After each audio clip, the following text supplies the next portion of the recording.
தினமலர் நேயர்களுக்கு வணக்கம். உரைகள் நிகழ்ச்சிக்கு வரவேற்கிறோம். புதுச்சேரியில் 9 வயது சிறுமி சீரழிக்கப்பட்டு கொலை செய்யப்பட்டிருக்கிறார். இது பதட்டையும் மக்களிடையே பயத்தையும் ஏற்படுத்தியிருக்கிறது. இந்த சீரழிப்புக்கு பின்னால் இருப்பது போதைதான் என்கிற காரணம் பரவலாக பேசப்படுகிறது. இப்படி தமிழகம் போதையின் இருப்பிடமாக மாறியது எதனால் என்பது குறித்து தான் இன்றைய விவாதம் கட்டமைக்கப்பட்டிருக்கிறது. சிறுமி சீரழித்து கொலை, மனிதத்தை இழந்ததா? போதையில் ஊறும் தமிழ்நிலம்.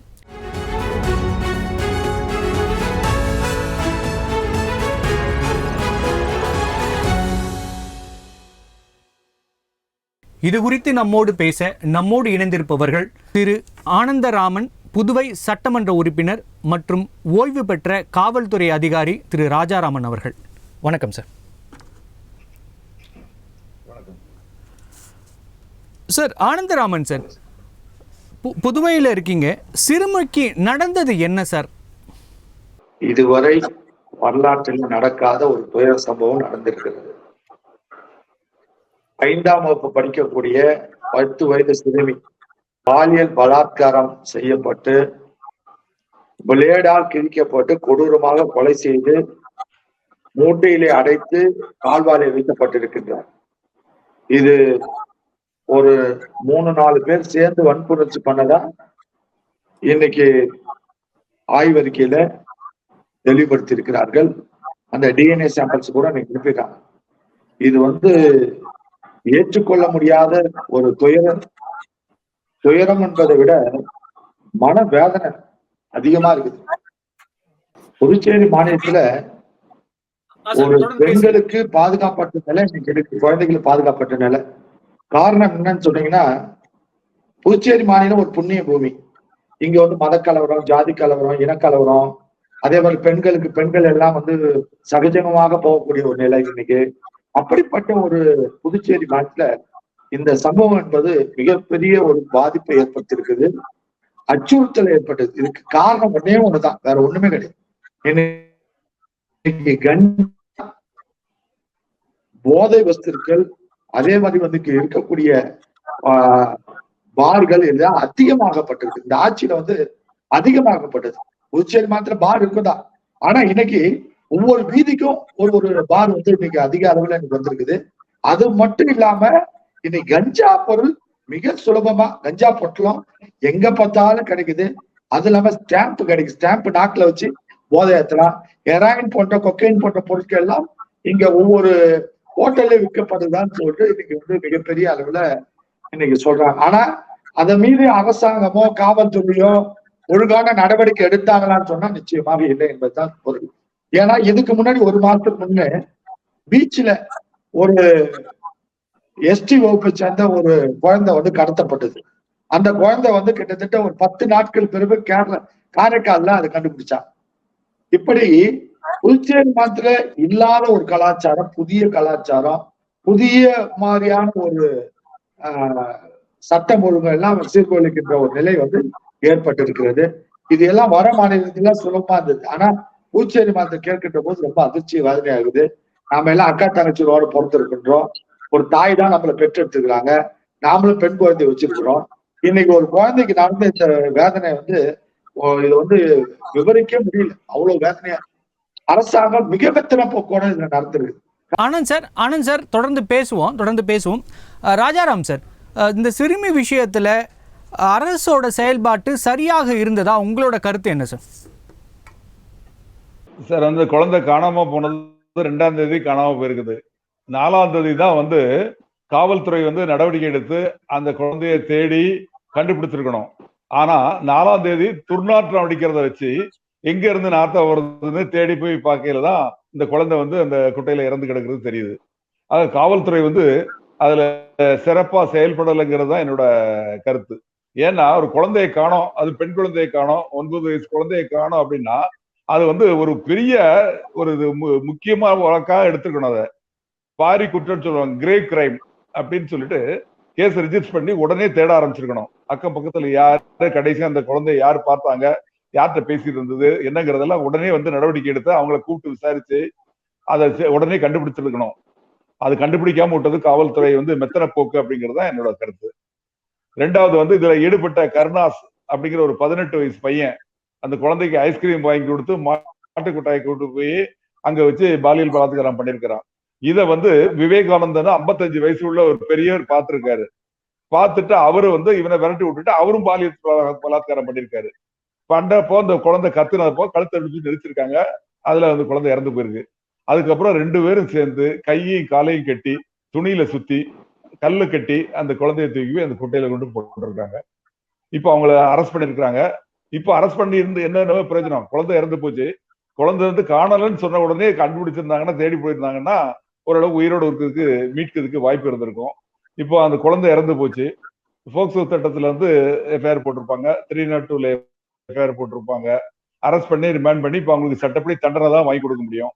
அந்த தண்டனை வாங்கி கொடுக்கறது வந்து எவ்வளவு விரைவா வாங்க முடியுமோ அவ்வளவு விரைவா வாங்கி கொடுக்கணும். ஏன்னா இது போன்ற மனித மிருகங்களை வந்து சட்டத்தை முன்னால நிறுத்தி எவ்வளவு மேக்சிமம் தூக்கு தண்டனை லெவல்ல வாங்கி கொடுக்கணும். அதுக்கு வந்து அந்த காவல்துறை வந்து முதல்லதான் சுறுசுறுப்பா செயல்படாம போனாங்க. இதுக்கு அப்புறமாவது துரிதமா செயல்பட்டு அந்த நடவடிக்கை எடுக்கணும். அதுக்கிடையில இவங்க ஜாமீன்ல போகாத அளவுக்கு அவங்க 2 பேரையும் குண்டர் சட்டத்திற்குள்ள உள்ள போட்டு உள்ள உட்கார வச்சு அவங்க உள்ள இருக்கையிலேயே அந்த கேஸை நடத்தி சாட்சிகளை ஏத்தி முதல்ல சார்ஜ் ஷீட் போடணும். சீக்கிரமா சார்ஜ் ஷீட் போட்டு சாட்சிகளை ஏத்தி அவங்களுக்கு தண்டனை வாங்கி கொடுக்கணும். இதுக்கு காரணம் வந்து போதை தான். போதை தான் மெயின் இதுக்கு காரணம். தமிழ்நாட்டிலையும் பாண்டிச்சேரியிலையும் வந்து கஞ்சா புழக்கம் ரொம்ப ஜாஸ்தியா இருக்கு. இந்த கொரோனா பீரியடுக்கு அப்புறம் ரொம்ப ஜாஸ்தியாச்சு. என்ன காரணம் அப்படின்னா, கொரோனா காலத்துல வந்து அரசு மதுபான கடைகள்லாம் மூடிட்டாங்க. இந்த போதை பிரியர்களுக்கு வந்து தங்களோட போதையை தீர்த்துக்கிறதுக்கு போதைக்காக அவங்க அடுத்த தேடி போனது வந்து எங்க அப்படின்னா இந்த கஞ்சாவை நோக்கி தான். இந்த கஞ்சாவை நோக்கி போனோம்னா கஞ்சா சீப்பா கிடைச்சது அவங்களுக்கு. அப்போ வந்து என்னாச்சு, அதோட பயன்பாடு ஜாஸ்தி ஆயிடுச்சு. பயன்பாடு ஜாஸ்தியானப்போ இங்க வந்து அந்த அளவுக்கு உற்பத்தி இல்லை. அங்க ஓடிஏ பார்டர் அப்படின்னு சொல்லிட்டு ஒரிசா, தெலுங்கானா, ஆந்திரா பார்டர், அங்க வந்து நம்ம ஊரில் நெல் பயிரிடுற மாதிரி பயிரிடுறாங்க. பயிரிட்டு அங்க இருந்துதான் இன்ஃப்ளோ தமிழ்நாட்டுக்குள்ள வருது. தமிழ்நாட்டுக்கு வரையில ஆட்டோமேட்டிக்கா பாண்டிச்சேரிக்கும். இது வர்றது எல்லாம் ட்ரெயின்ல வருது, வேன்ல வருது, கார்ல வருது, லாரியில கருவாட்டு லாரியில கூட ஏத்தி ஆண்டிப்பட்டியில பிடிச்சிருக்காங்க. இந்த மாதிரி இங்க உள்ள கொண்டு வர்றாங்க. பாருங்க, இதுல பிடிபடுறப்போ அந்த கஞ்சா கூட எப்போதுமே ஆந்திராவை சேர்ந்த ஒரு நபரும் அதே மாதிரி தமிழ்நாட்டை சேர்ந்த ஒரு நபர், அந்த தேனி மதுரை மாவட்டத்துக்கு சேர்ந்த ஒரு நபரும் இருப்பாங்க. பாருங்க, எப்ப மாட்டினாலும் அந்த மாதிரிதான் மாட்டுறாங்க. அப்ப இதுல இருந்து என்ன தெரியுதுன்னா, அங்க ப்ரொடக்ஷன் நடக்குது. அதுல வந்து ப்ரொடக்ஷன் இடத்துல அதை அங்க இருந்து டிரான்ஸ்போர்ட் பண்றது இன்னொரு குரூப், அதை உள்ள கொண்டு வந்து டிஸ்ட்ரிபியூட் பண்றது இன்னொரு குரூப், அதை விற்கிறது இன்னொரு குரூப். ஆக 4 விதமா வந்து இந்த டீம் நெட்வொர்க் நடக்குது. இதுல வந்து அங்க வந்து 2000 ரூபாய் ஒரு கிலோ ப்ரொடக்ஷன் ஆகிற இடத்துல அது வந்து தமிழ்நாட்டுக்குள்ள வரையில 40,000 இருந்து 60,000 வரைக்கும் அதோட ரேட்டு கூடி வருது ஒரு கிலோ. அது வந்து ஆயில் டைப்பாவும் கிடைக்குது, கஞ்சா ஆயில் கூட கிடைக்குது. 1 லிட்டர் வந்து 1 கோடி ரூபாய். இந்த கஞ்சா தமிழ்நாட்டிலையும் பாண்டிச்சேரியில மட்டும் பயன்படுத்தப்படல, இங்க இருந்து ஸ்ரீலங்காவுக்கும் அதே மாதிரி மலேசியாவுக்கும் பேங்காக்கும் இந்தோனேஷியாவுக்கும் இங்க இருந்து கடத்தப்படுது போட்டு மூலமா. அதே மாதிரி ஹெராயின் பவுடர் அது வந்து உற்பத்தி ஆகுறது ஆப்கானிஸ்தான்ல உற்பத்தி ஆகி அங்க இருந்து கடல் மூலமா நம்ம இந்தியாவுக்குள்ள வருது. இந்தியாவுக்குள்ள வந்து அதானி துறைமுகத்துல பிடிச்சாங்க. 30,000 கோடிக்கு ஹெராயின் பவுடர் பிடிச்சாங்க. அது எங்க இருந்து வருதுன்னு அந்த கன்சைன்மெண்ட்ல எழுதியிருந்ததுன்னா ஈரான்ல இருந்து வருதுன்னு எழுதியிருந்தது. எங்க போகுது அப்படின்னு பார்த்தா டெல்லியில ஒரு அட்ரஸ் கொடுத்திருந்தாங்க. அந்த டெல்லியில உள்ள அட்ரஸை வெரிஃபை பண்ணா அதோட ரிஜிஸ்டர் ஆபீஸ் வந்து ஹைதராபாத் அப்படின்னு போடுது. இப்போ ஹைதராபாத்ல போய் விசாரிச்சா அதோட 2 டைரக்டர்ஸ், ஹஸ்பண்ட் அண்ட் ஒய்ஃப் 2 பேருமே சென்னை பள்ளிக்கரணையில இருந்தாங்க. அவங்களை அரெஸ்ட் பண்ணி இப்ப உள்ள இருக்காங்க அவங்க.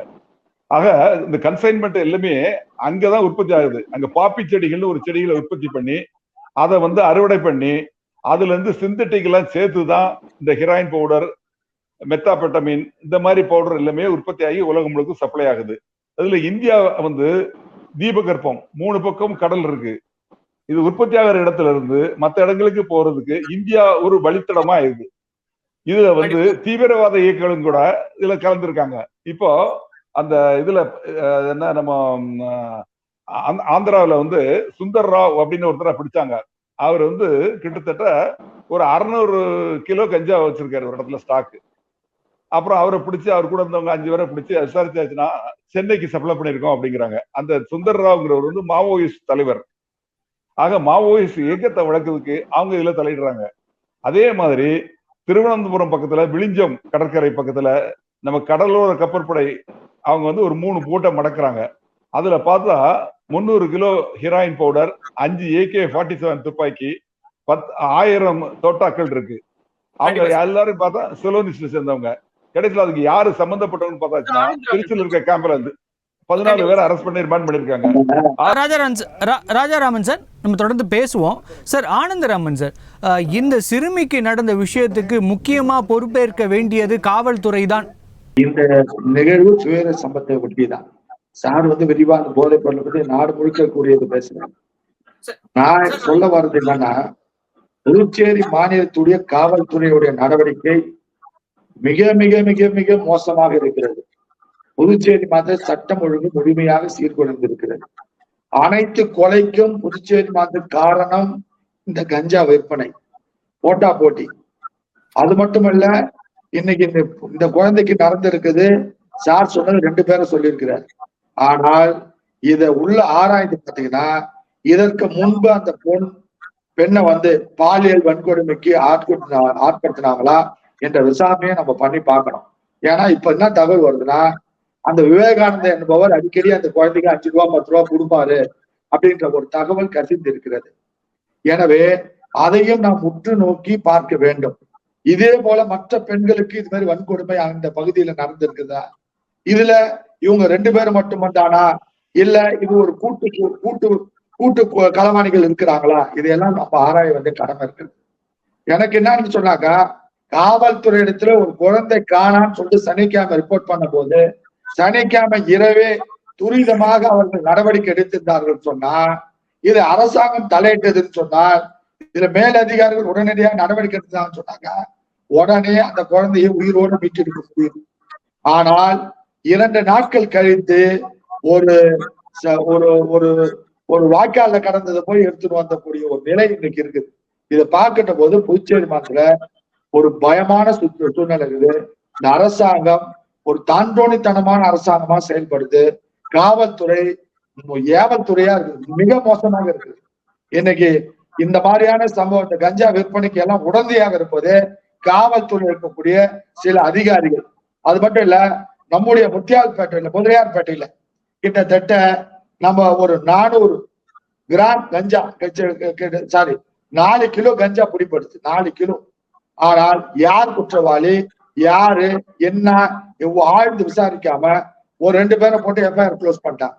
இப்படிதான் நடக்குது. அதுக்கு ரூட் காஸ் யாரு, யார் சப்ளையரு, எங்க இருந்து எடுத்துன்னு வரா? இப்ப வந்து சார் சொன்னார், ட்ரெயின்ல வருது. மேக்சிமம் கன்சைன்மெண்ட் எல்லாமே ரயில்வே ஸ்டேஷனுக்கு தான் வருது.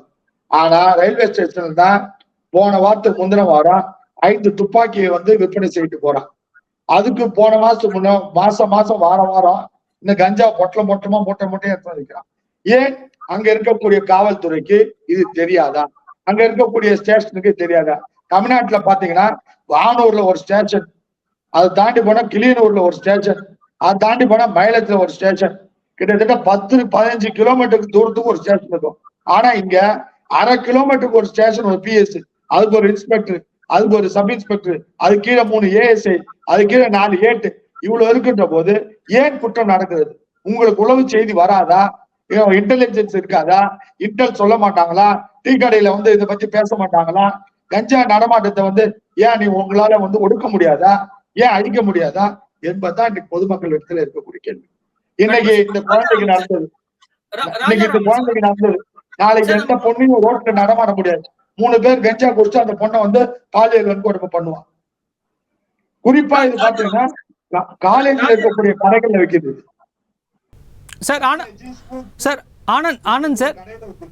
ஆனந்த் சார், உங்களோட கேள்வியை தான் நான் ராஜாராம் சாருக்கு வைக்கணும்னு நினைக்கிறேன். ராஜாராம் சார், இப்படி கஞ்சாவும் போதைப் பொருட்களும் இங்கே கட்டுப்பாட்டு இல்லாமல் கிடைக்குது. இதை தடுப்பதற்கு எடுத்த நடவடிக்கைகள் என்ன? அது போதுமானதா இருக்கிறதா நீங்க கருதுறீங்களா? அதாவது காவல்துறையில வந்து ஏற்கனவே நார்காட்டிக் இன்டெலிஜென்ஸ் பியூரோ அப்படின்னு சொல்லிட்டு ஒரு தலைமையில ஒரு டீம். ஒரே ஒரு செய்தி சார், இந்த காலகட்டத்தில இவங்கதான் வந்து ஏட்டா இதுவா இருக்கும் போதுன்னா ரொம்ப இன்டெலிஜென்ஸ் இருக்கும். ஒரு 2 பேர் தான் பாண்டிச்சேரி முழுக்க என்ன கொலை நடக்குது எங்க நடக்குது. ஆனா இன்னைக்கு இவ்வளவு பேர் காவல் அதிகாரி வச்சுன்னு ஒரு வேலையும் நடக்கல. சார் தொடர்ந்து பேசலாம் சார். ராஜாராம் சார் உங்க கருத்து முன் வச்சிருங்க. அந்த நார்காட்டிக் இன்டெலிஜென்ஸ் பியூரோங்கிறது வந்து ஒரு எஸ்பி தலைமையில இருந்தது. அதுக்கு கீழே வந்து அப்ப தமிழ்நாட்டுல 32 மாவட்டங்கள் இருந்து ஒரு மாவட்டத்துக்கு ஒரு இன்ஸ்பெக்டர், அவரு கீழே 6 போலீஸ் இருந்தாங்க. இப்போ இந்த கொரோனா பீரியடுக்கு அப்புறம் இந்த இன்ஃப்ளோ ஜாஸ்தி ஆனதுக்கு அப்புறம் இங்க பயன்பாடு ஜாஸ்தி ஆனதுக்கு அப்புறம் இவங்களால அதை கண்ட்ரோல் பண்ண முடியலன்னு சொல்லிட்டு அரசாங்கம் என்ன பண்ணாங்க, மதுவிலக்கு அமல் பிரிவு அப்படின்னு சொல்லி அந்த பிரிவு இருக்கு. அதுல வந்து ஒரு ஏடிஜிபி இன்சார்ஜ், அடிஷனல் டிஜிபி, அவங்க தலைமையில ஒவ்வொரு மாவட்டத்திலயும் 3 யூனிட் இருக்கு. ஒரு யூனிட்டுக்கு ஒரு inspector, 2 SI, 2 head constable, 10 PC இருப்பாங்க. இப்ப அது 2ஐயும் மெர்ஜ் பண்ணிட்டாங்க. மெர்ஜ் பண்ணி ஏடிஜிபி தலைமையில அந்த டீம் இருக்குது. அதே போக ஒரு மாவட்டத்துக்கு ஒரு டிஎஸ்பி லெவல்ல இன்டெலிஜென்ஸுக்காக ஏற்படுத்தியிருக்காங்க. இவங்க வந்து நிறைய கஞ்சா வேட்டைகள் நடத்துறாங்க, நிறைய கஞ்சா பிடிக்கிறாங்க, அதுல மாற்றமே கிடையாது. ஆனால் அந்த கஞ்சாவோட போக்குவரத்து பயன்பாடுகள் குறையல. அதுக்கு வந்து காவல்துறையில சிலர் சம்பந்தப்பட்டிருக்காங்கன்னு சொல்லி 3 ஏசிஸ், 30 அதர் ரேங்க்ஸ் இவங்களெல்லாம் வந்து டிரான்ஸ்பர் பண்ணாங்க, இந்த கஞ்சா விற்கிறவங்களுக்கு ஆதரவா இருக்கிறாங்க அப்படின்னு சொல்லிட்டு. அந்த மாதிரி காவல்துறையில நடவடிக்கை எடுத்துக்கிட்டு தான் இருக்காங்க. இருந்தாலும் அரசு துறையில நடவடிக்கை எடுத்தாலும் அதையும் மீறி நடந்துகிட்டு இருக்கு. இதுக்கு காரணம் பொதுமக்கள்கிட்ட விழிப்புணர்வு இல்ல, பெற்றோர்கள்ட்ட விழிப்புணர்வு இல்ல. அதே மாதிரி ஆசிரியர் பள்ளியில வந்து பள்ளி கல்வித்துறையிலிருந்து தலைமை ஆசிரியருக்கு ஒரு லெட்டர் அனுப்பிச்சிருக்காங்க. அதாவது கூல் லிப் அப்படின்னு சொல்லிட்டு ஒரு சின்ன பாக்கெட்டு, அதை உதட்டுக்கும் பல்லுக்கும் இடையில வச்சு இந்த குழந்தைங்க வந்து போதைக்கு அடிமையாகி அதை அனுபவிக்கிறாங்க அப்படின்னு சொல்லிட்டு அதை செக்அப் பண்ணுங்க, அது விற்கிறாங்களா பக்கத்துல இருக்க கடைகள்ல அப்படிங்கறதெல்லாம் பாருங்கன்னு சொல்லி கல்வித்துறையில இருந்து தகவல் சொல்லியிருக்காங்க. நடவடிக்கைகள் எடுத்துக்கிட்டு தான் இருக்காங்க. ஆனா அதையும் மீறி இது நடந்துகிட்டு இருக்கு. இதுக்கு காரணம் நிச்சயமா யாருங்கிறத கண்டுபிடிக்கணும். அதாவது உள்ளூர் அரசியல்வாதிகள் அவங்க சப்போர்ட் இல்லாம இதை பண்ண முடியாது, காவல்துறை சப்போர்ட் இல்லாம பண்ண முடியாது. 2வது இவங்க விற்கிறவங்க இப்ப முன்னாடி வந்து ஒரு இடத்துல குறிப்பா விற்பாங்க, இப்ப அப்படி கிடையாது, மொபைல்ல விற்கிறாங்க, வாட்ஸ்அப்ல இவங்க குரூப் மாதிரி வச்சுக்கிறாங்க. அதுல தகவல் சொன்னாங்கன்னா நேரம் எடுத்துட்டு போய் ஒரு டீ கடையில வச்சு டீ சாப்பிடுற மாதிரி கொடுத்துறாங்க. ஆக இது ஒன்னொன்னையும் கண்டுபிடிக்கிறதுக்கு கொஞ்சம் கஷ்டம்தான். ஆனாலும் கூட உலகத்திலேயே அதிகமா இளைஞர்களை கொண்ட நாடு இந்தியா. இளைஞர்கள் எல்லாரும் சீரழிஞ்சு போறாங்க. வீக்கெண்ட் பார்ட்டி அப்படின்னு சொல்லிட்டு ஈசிஆர்ல பாருங்க, சனி ஞாயிறுகள்ல இளைஞர்களும் இளைஞர்களும் எப்படி வந்து போதைக்கு அடிமையாகி எந்த அளவுக்கு சீரழிஞ்சு போறாங்க அப்படிங்கிறத பாருங்க. கண்டிப்பா சார். சார் ஆனந்தராமன் சார், இப்போ தொடர்ந்து ராஜாராம் சார் வந்து இந்த போதைப் பொருட்கள் அப்படிங்கிற ஒரு விஷயத்துல சொல்லிட்டே இருக்காரு. ஆனாலும் கூட இந்த சிறுமிக்கு நீதி கிடைக்கவில்லைன்னு சொல்லிட்டு மக்கள் இறங்கி போராட ஆரம்பிச்சிருக்காங்க அப்படிங்கிறத நீங்க பாக்குறீங்க. அங்கிருந்து இந்த போராட்டங்கள் தான் ஒரே தீர்வா? நியாயமா ஒரு எமோஷனல் எப்படி அடக்க முடியும் நீங்க சொல்றீங்க? அதாவது புதுச்சேரி மாநிலத்தில் இப்படிப்பட்ட ஒரு சம்பவம் நடந்தது கிடையாது. ஏன்னா புதுச்சேரிக்கு தமிழ்நாட்டுக்கு நிறைய வித்தியாசம் இருக்கு. புதுச்சேரி மாநிலம் பாத்தீங்கன்னா எந்த விதமான கலவரமும் நடக்காத ஒரு பூமி. இங்க பாத்தீங்கன்னா இது ஒரு லிட்டில் இந்தியான்னு சொல்லலாம். ஏன்னா இங்க எல்லா மாநிலத்தோடும் வாழக்கூடிய மாநிலம், எல்லா இனத்தவரும், எல்லா சாதி, எல்லா நிறத்தோரும், ஏன் வெளிநாட்டை சேர்ந்தவர்கள் எல்லாம் வாழக்கூடிய ஒரு மாநிலம். இது ஒரு ஒரு மினி வேர்ல்டு மாதிரி இது பாண்டிச்சேரி. எல்லாம் அவங்க வேலையை பார்ப்பாங்க, அவங்கவுங்க போயிட்டு இருப்பாங்க. எங்கன்னா வந்து எந்த விதமான இப்படிப்பட்ட அசம்பாவத்தினா நடக்காது. ஆனா இது வந்து புதுசா காரணம் என்னன்னு சொன்னாக்கா, சுற்றுலான்ற பேர்ல புதுச்சேரி அரசாங்கம் நிறைய வரி செலவு கொடுத்தது சுற்றுலா மேம்படுத்துறதுக்காக. அந்த சுற்றுலா மேம்பட்டதுக்காக வெளி மாநிலத்தில் வரக்கூடிய அந்த வர எப்படி கோவா மாநிலத்துல வந்து இந்த மாதிரியான நிகழ்வுகள் அதிகமாச்சோ, பெண் கடத்தல், கஞ்சா, ஹெராயின், கொக்கைன் போன்ற விஷயங்கள் கோவாவே ஆக்கிரமிச்சதோ அதே நிலை இன்னைக்கு புதுச்சேரி மாநிலத்துக்கு வந்திருக்கு. ஏன்னா இங்க எல்லா மாநிலத்தையும் சேர்ந்தவர்களும் வீக்கெண்ட் பார்ட்டி சார் சொன்ன போல ஈசிஆர் போறது கிடையாது. இப்ப எல்லாம் பாண்டிச்சேரி வந்துடுறாங்க. பாண்டிச்சேரி வந்துட்டு கடந்த ஒரு 3 மாதத்துல மட்டும் பெரும் விபத்துகள் பாத்தீங்கன்னா கிட்டத்தட்ட ஒரு 6-7 நடந்தது. ஒருத்தவன் உங்களுக்கு தெரியும், நேரு ஸ்ட்ரீட் வந்து ஒன் வே, அந்த ஒன் வேல ஒரு 120 கிலோமீட்டர்ல ஓட்டி வண்டிய எடுத்து போய் ஒரு ஜவுளி கடை உள்ள போடுறான். இன்னொருத்தவன் ஒரு ஒரு 20-30 பேரை அடிச்சு சாவடிச்சுன்னே போறோம். அதுல வந்து 3 பேர் இறந்துடுறாங்க, 7 பேர் வந்து உயிருக்கு ஆபத்தான நிலையில இது பண்றாங்க. இதெல்லாம் இந்த பசங்க தான் செய்யறாங்க. போதையை போட்டுட்டு அந்த கஞ்சா போன்ற ஒரு போதைப் பொருட்கள் உட்கொண்டோம்னா அவனுக்கு என்ன நடக்குதுன்னு தெரியல. அது மட்டும் இல்ல, இன்னைக்கு போன 6 மாதத்துல மட்டும் கிட்டத்தட்ட ஒரு 30 பேர் இறந்துருக்காங்க கடல்ல போய். எல்லாமே அடிக்கக்கூடிய பசங்க. எல்லா கடல்ல போய் நீச்சல் அடிக்க தெரியாம போதை பொருட்களை போட்டு கடலுக்கு போனதுனால அவனுக்கு என்ன நடக்குதுன்னே தெரியாது. தண்ணி ஈர்த்து போகுது. இப்படி கடற்கரையில செத்தவங்க மட்டும் ஒரு 20-25 பேர். இதுக்கு காரணம் இன்னைக்கு வந்து பாலியல் வன்கொடுமைக்கு அளவுக்கு வந்துருக்கு. நாளைக்கு வந்து இது வேற மாதிரி இருக்கும். கஞ்சா போட்டு நேரம் வீட்டுக்குள்ளே வரலாம்.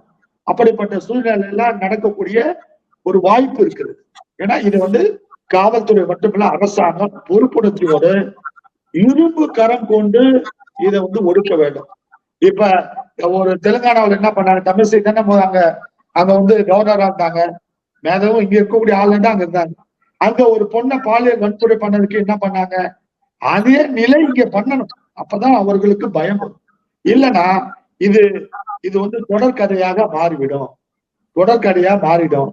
இப்ப வடநாட்டுல நடந்த நம்ம அந்த பொண்ணுக்கு நடந்தது போல நிர்பயா கேஸ் மாதிரி இங்கேயும் அதே மாதிரி சூழல் வரக்கூடிய நாட்கள் வெகு விரைவில் இல்லை. வெகு விரைவில் இந்த மாதிரியான விஷயங்கள் என்ன நடக்கும். எனவே இதுக்கு முன்னெச்சரிக்கை நடவடிக்கையாக காவல்துறை கடுமையான நடவடிக்கை மேற்கொள்ள வேண்டும். கஞ்சாவையும் போதைப் பொருட்களையும் ரவுடிசத்தையும் அதே போல இப்படிப்பட்ட இந்த பசங்கன்னா இது மாதிரி இருக்கிற கூட்டம் ஒவ்வொரு மூலைல உட்கார்ந்து இருக்கிறான். 10 பேர் 20 பேர் 30 பேர்.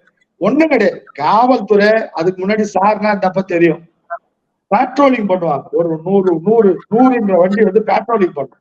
அந்த பேட்ரோலிங் போனாலே காவல்துறை உடைய நடவடிக்கை இருக்குதுன்றதாலே ஒரு அச்சம் இருக்கும். அந்த அச்சத்தின் அடிப்படையில எந்த மாதிரியான வேலைகள்லாம் நடக்காது. ஆனா அந்த பேட்ரோலிங்கே இப்ப கிடையாது. 100 என்ற பேட்ரோலிங்கே கிடையாது. எந்த புகாரா இருந்தாலும் காவல்துறைக்கு காவல் ஸ்டேஷனுக்கு போய் சொல்லக்கூடிய ஒரு நிலைதான் இருக்கு. அன்னைக்குதான் பாத்தீங்கன்னா ஒவ்வொரு பகுதியிலும் பேட்ரோலிங் பண்ணுவாங்க. இந்த 100 வண்டி இப்படி போவோம், 20 அப்படி போவோம். அப்ப தேவையில்லாம சந்தேகத்துக்குரியவனா நின்றுட்டானாக்கா அவனை பிடிச்சி விசாரிப்பாங்க. அதனால அவன் என்ன செய்யறான், அவனுடைய குற்றப்பின்னணி என்ன, அவன் ஏன் இந்த நேரத்துக்கு இங்க நின்னா, அவனை என்ன செய்ய போறான், அவன் அசால்ட் பண்ண போறானா, இல்ல இது மாதிரி போதைப் பொருட்கள் விற்கிறானா, இல்ல அவன் எதுக்காக இந்த நேரத்துல நின்னான்னு அப்படிப்பட்ட ஒரு நடவடிக்கைனா இப்ப இல்லை. அதைதான் நான் இந்த அரசாங்கத்தில் கேட்கிறேன். அரசாங்கம் சட்டம் ஒழுங்குல மிக மிக மிக மிக மோசமான நிலையில பொதுச்செயலாளர் இருந்து கொண்டிருக்கிறது. சட்டம் ஒட்டுமொத்தமாக சட்டம் ஒழுங்கு சீர்குலைந்திருக்கிறது.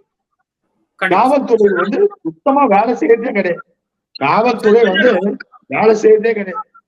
தொடர்ந்து பேசலாம் சார். ராஜாராம் சார், இந்த சிறுமி விவகாரம் துரதிருஷ்டவசமாக அரசியலாக்கப்பட்டு இருக்கிறதுங்கிறத நம்ம கண்கூடா பாக்குறோம்.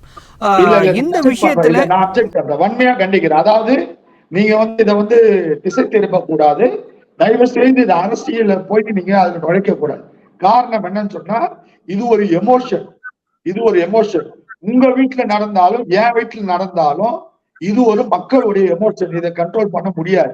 இது அரசியல் பேச வேண்டிய அவசியமே கிடையாது. அரசியலுக்கு அப்பாற்பட்டு இது வந்து நடவடிக்கை எடுக்காது. இந்த அரசாங்கத்துடைய ஒரு ஒரு மெத்தனமான போக்கு. இந்த மாதிரி நான் என்ன கேட்கிறேன், தமிழ்நாட்டுல மத்த மாநிலத்திலோ ஒரு முதலமைச்சருக்கு இன்டெலிஜென்ஸ் போவாதா? குழந்தை காணாத ஒரு போராட்டம் சனிக்கிழமை வெடிக்குது. ஏன் முதலமைச்சர் உடனடியாக அவசர கூட்டத்தை கூட்டவில்லை? அவங்க வீட்டுல இது மாதிரி நடந்ததுன்னா அவர் கவனம் இருப்பாரா? இல்ல உள்துறை அமைச்சர் அவர் வீட்டுல நடந்ததுன்னா கவனம் இருப்பாரா? அவருடைய உறவினருக்கு நடந்ததுன்னா கவனம் இருப்பாரா? அப்ப ஏழை குடும்பத்தை சேர்ந்த ஒரு பெண்ணுக்கு இப்படிப்பட்ட அநீதி நடக்குதா இந்த அரசாங்கம் வேடிக்கை பார்க்குமா? இதே நீங்க அரசியல் சொல்றீங்க சார். ஆனந்தராமன் சார், நீங்க கேட்கிற அதே கேள்வியை தான் நான் கேட்கிறேன் ராஜாராம் சார்ட்ட. இந்த விஷயம் அரசியலாக்கப்பட்டு விட்டது, இவர் வந்து பார்த்தாராங்கிற இவர் கேட்கிற கேள்வியும் மற்ற கட்சிக்காரர்கள் ஏன் அவர் கேட்கவில்லை, ஏன் அவர் வரவில்லைங்கிற அரசியலாக்கப்பட்டு விட்டதுங்கிற உண்மையை நான் ராஜாராம் சாருக்கு நான் கேட்கிறேன். இந்த அரசியலாக்கப்பட்டதற்கு பின்னணியில் இருப்பது யார் என்று நினைக்கிறீங்க சார்? அதாவது இதுல அரசியலே இல்ல.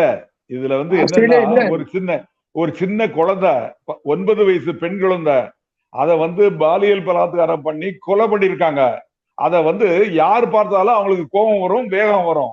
இது வந்து இந்த எல்லாரும் என்ன நினைச்சு பாக்குறாங்க அப்படின்னா தான் வீட்டுல நடந்த மாதிரி நினைச்சு பாக்குறாங்க. அப்போ இதுல வந்து அந்த கட்சி இந்த கட்சி எல்லாம் கிடையாது.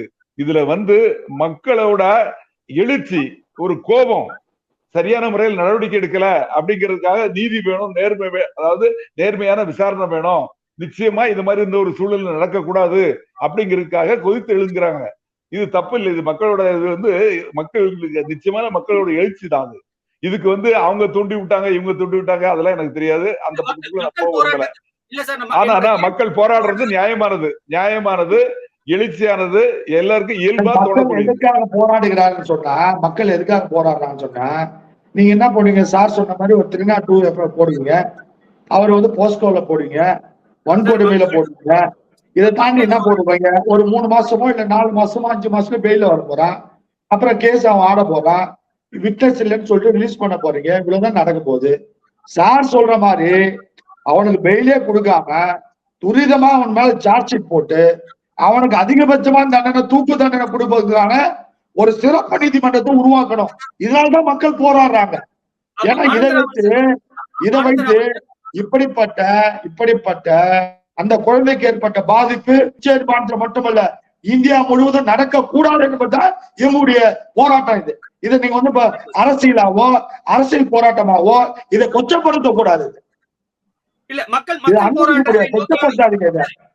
அதாவது இந்த கட்சி அந்த கட்சி இல்ல, பொதுமக்கள் போராடுகிறார்கள், சமூக ஆர்வலர்கள் போராடுறாங்க.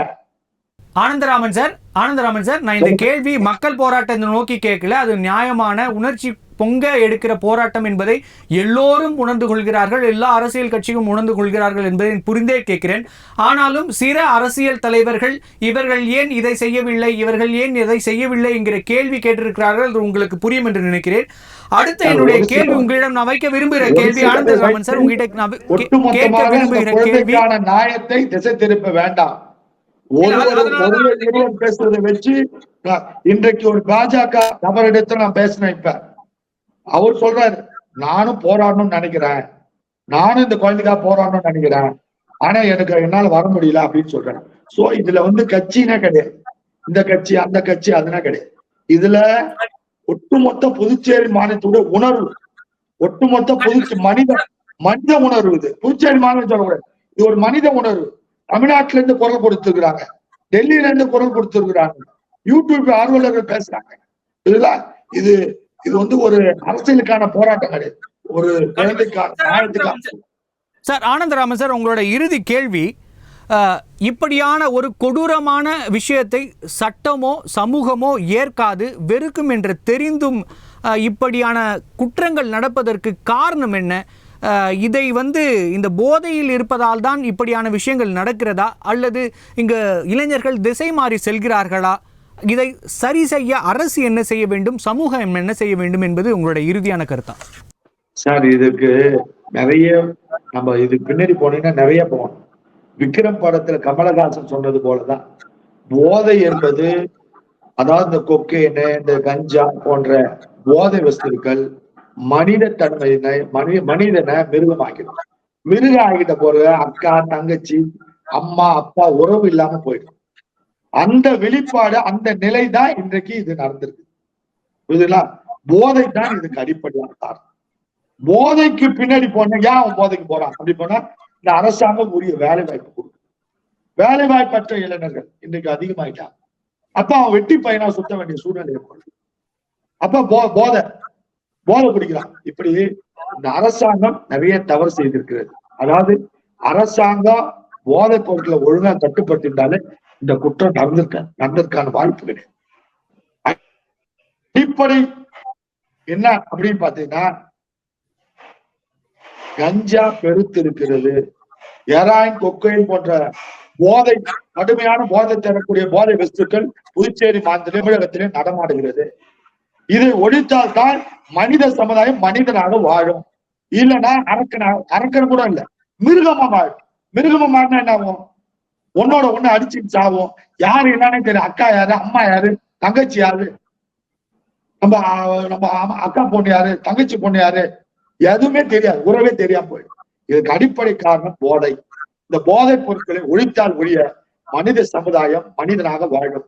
இல்லை என்றால் மிருகமாக இப்படிப்பட்ட காட்டு மிராண்டிகளாக தான் வாழும்.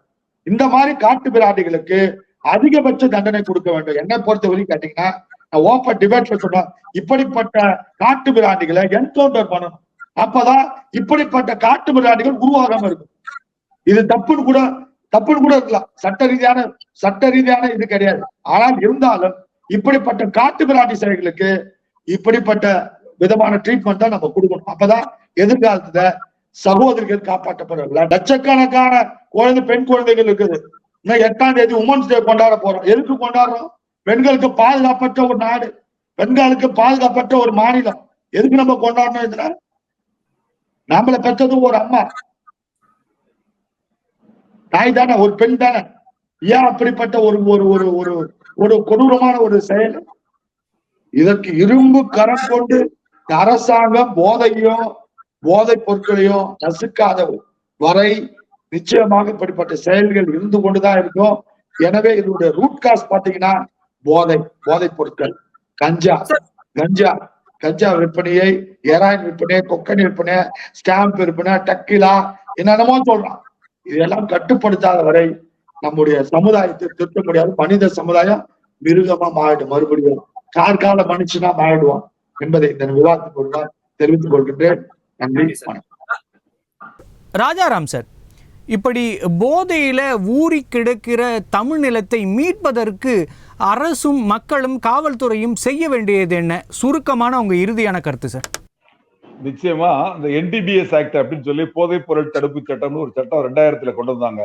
அந்த சட்டத்தின்படி போதைப் பொருள் கொஞ்சம் வச்சிருந்தாலும் சரி, அவருக்கு 10 ஆண்டுகள் தண்டனையும் 5 லட்சம் ரூபாய் அபராதமும் போடணும் அப்படிங்கிறது அந்த சட்டம். அதை மாதிரி கொடுத்துட்டு இருந்தாங்க. இப்போ என்ன ஆச்சு அப்படின்னா, எவ்வளவு பொருள் போதைப் பொருள் வச்சிருக்காரோ அதுக்கு இந்த மாதிரி தண்டனை அப்படிங்கிற மாதிரி இப்போ கொண்டு வந்திருக்காங்க. 10 கிராம் கஞ்சா ஒருத்தர் வச்சுக்கலாம், மருத்துவ காரணங்களுக்காக வச்சுக்கலாம், இட் இஸ் அலவுடு அப்படிங்கிற மாதிரி சொல்றாங்க. இதெல்லாம் பார்க்கல, இப்போ கொஞ்ச நாளைக்கு முன்னாடி சிங்கப்பூர்ல ஒரு தமிழர், அவர் என்ன பண்றாரு, அவருக்கும் அந்த போதைப் பொருளுக்கும் சம்பந்தம் கிடையாது, வேற யாரோ ஒருத்தர் அவர்கிட்ட கொடுத்து கொஞ்ச நேரம் பாத்துக்கன்னு சொல்லிட்டு போறாரு. இவர் அதுக்கு பார்த்துக்கிட்டு இருக்காரு. அதுல என்ன இருக்கு அப்படிங்கிற தடைப்பட்டு செய்யப்பட்ட பொருளாங்கிறது தெரியாது. ஆனா போலீஸ் பிடிச்சிடுறாங்க. பிடிச்சு இவர் போதைப் பொருள் வச்சிருந்தாருன்னு சொல்லி அவருக்கு தூக்கு தண்டனை அப்படின்னு சொல்லிட்டு சொல்லிட்டாங்க. சொன்ன உடனே நம்ம அரசாங்கம், இந்திய அரசாங்கம், அவ்வளவு பெரிய அரசாங்கம், அந்த அரசாங்கத்தை கெஞ்சுறாங்க. அவருக்கு வித் நாலேஜ் வைக்கல, வித்தவுட் நாலேஜ் அவருக்கு தெரியாது, அவர் அந்த பொருள் கடத்தக்கூடியவர் கிடையாது, அதனால தயவு செய்து அவரை விட்டுருங்க, குறைந்தபட்ச தண்டனை கொடுங்க அப்படின்னு கேட்டாங்க. ஆனா கேட்கல, அவரை தூக்குல போட்டாங்க. ஆக தண்டனை கரெக்டா இருந்தா, அத மாதிரி தண்டனை நம்ம நாட்டிலேயே கொடுக்க ஆரம்பிச்சாதான் இந்த நாட்டுல சட்டம் ஒழுங்கு காப்பாற்ற முடியும். இந்த மாதிரி போதைப் பொருள் அடிச்சுட்டு 18 வயசு பையனும் பண்றான், 55 வயசு கிழவனும் பண்றான், 2 பேரும் சேர்ந்து 9 வயசு குழந்தைய ரேப் பண்றான்னா என்ன சார் அந்த நாடு? அவனெல்லாம் அதுல ரொம்ப கடுமையான நடவடிக்கை எடுக்கணும். அரசாங்கம் நடவடிக்கை எடுக்கணும். அதுல நீதிமன்றங்களும் இந்த மாதிரி விஷயங்கள்ல கடுமையா இருக்கணும். பொதுமக்களும் அவேர்னஸ் இருக்கணும். இந்த மாதிரி ஒரு சூழ்நிலை இருக்குது, அதனால குழந்தைகளை எப்படி பாதுகாக்கணும் அப்படிங்கறத. அதே மாதிரி பொதுமக்கள் இந்த மாதிரி கஞ்சா விற்கிறாங்க, இந்த மாதிரி போதைப் பொருள் விற்கிறாங்க, கடத்துறாங்கிற தகவல் கிடைச்சுன்னா அதை ரகசியமான முறையில காவல்துறைக்கு தெரியப்படுத்துங்க. அதுக்காக பயப்பட வேண்டாம். அது பெரிய நெட்வொர்க் தான். இருந்தாலும் கூட காவல்துறையில எல்லாரும் கெட்டவங்க கிடையாது, கெட்டவங்க சிலர் இருக்கலாம். அதனால காவல்துறையில் மொத்தமே கெட்டவங்க கிடையாது. நிச்சயமா தடுக்கப்படும், நடவடிக்கை எடுக்கப்படும். பொதுமக்களே காவல்துறை மேல் நம்பிக்கை வைங்க, நம்பிக்கை வச்சு தகவல்களை சொல்லுங்க என்பதுதான் என்னோட. நன்றி சார். நம்முடைய விவாதத்தில் கலந்து கொண்டு பல்வேறு கருத்துக்களை நம்மோடு பகிர்ந்து கொண்டமைக்கு நன்றி. மற்றும் ஒரு நிகழ்ச்சியில் சந்திக்கலாம்.